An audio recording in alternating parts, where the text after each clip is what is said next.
I'm Edel Christina. I'm interested in the divide between religions here in Northern Ireland. I've come to the Corrymeela community, which was a reconciliation centre during the Troubles here in Ballycastle, to find out more.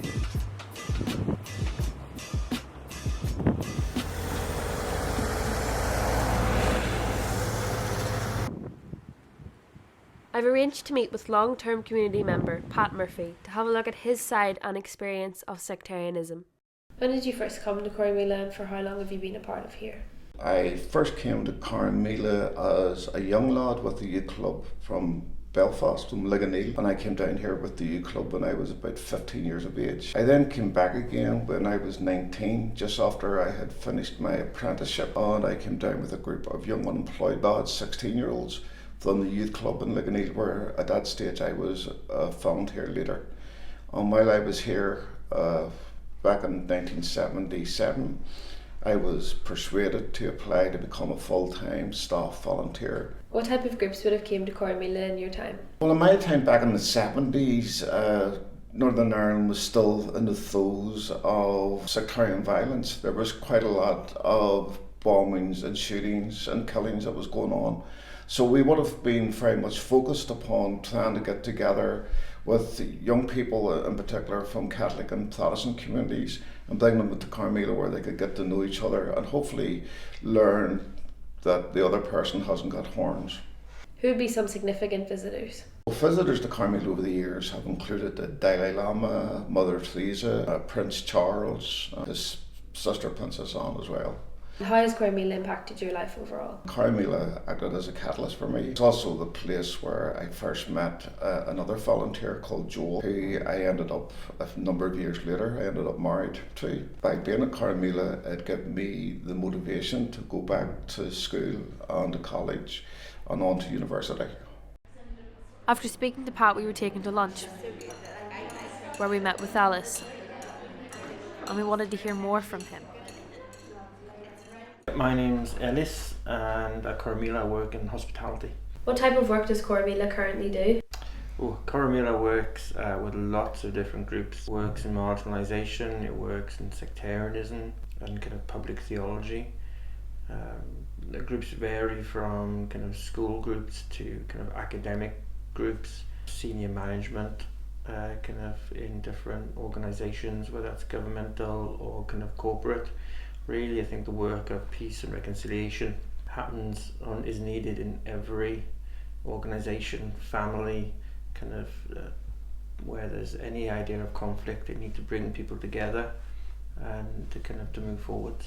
How do you feel Correymeela has changed over the years? I think Correymeela has had to move with some of the times. The idea of conflict isn't as obvious. Again, how they kind of perpetuate through different areas of our lives, whether it's the neighbour who is upsetting you because of the trees are too big, to kind of, I said, working with those kind of large organisations, or working because you're arguing with your parents or your family, and understanding kind of those root causes as we kind of move on. Do you still see sectarianism now, and what is your experience of it been like? There's definitely sectarianism all over the world, and particularly kind of in Northern Ireland at the moment. I personally haven't really experienced too much. I'm a Welshman living in Northern Ireland. But I do remember one time when I was living in Enniskillen, I was chatting to somebody about rugby, about kind of sports, and I kind of said, we all hate the English. We were talking about rugby at the time, and he goes, yeah, we do. I just realised there was something slightly sinister about the way he said, and I said, yeah, well, only when it comes to rugby, and he just went, no. And there was kind of moments of, actually there's still a lot under the surface, and a lot which needs to be worked through, a lot which needs to be forgiven or let go, or put right. I think the idea of forgiveness obviously doesn't involve justice very often, and I think those kind of two things need to go hand in hand still. It is becoming clear to me that Correymeela isn't just a community, it's a family. Yeah, that's right.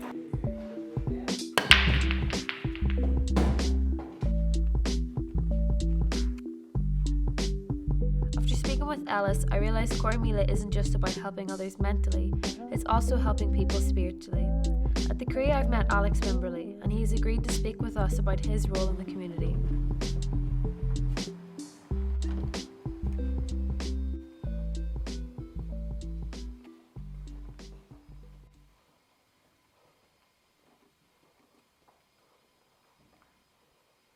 I look after the spiritual life of the volunteers, about 20 or 25 at any given time, those living on site. The staff, of which we have about 30, and guests that come through the place if they have any spiritual needs or are dealing with faith-based issues or questions during their time. And looking after the worship, which we have twice a day, most days. And I'm also available for community members when they're up on site. How did you hear of Corrymeela? I heard of Correymeela when I was serving as a minister in Belfast. I'd heard connections back in the States where I'm from, of people who had experiences at Corrymeela. So I knew about it both in the Irish context but also in the international context, and didn't know a great deal about it before I turned up last year, but immediately felt like this was a place that we could be a part of. Can you tell me what your experience of sectarianism is of someone from outside of Ireland? What is your experience of sectarianism as someone who's coming from outside of Ireland? I first came to Northern Ireland when I was a boy, about 5 or 6 years old, and I came to the little fishing village, or the village of Carnlough, down on the Antrim coast. And my father was a Presbyterian minister, so we were working with a very small community within that small community. Those that we had most connection with in Carnlough would travel out of their way down to Glenarm to post a letter, because that's where the Protestants ran the post office, not in their own town, which just seemed bizarre to us, and still seems pretty bizarre to me. These days, what I notice more about sectarianism is the sort of sense of an apartheid. We have a peace, but we have a separated peace. So we have two communities that continue to exist but not coexist alongside each other. My time here at Corrymeela is coming to an end, and I've begun to see how much sectarianism has affected local communities and even outsiders. But places like Corrymeela and the work they are doing is helping bridge the divide.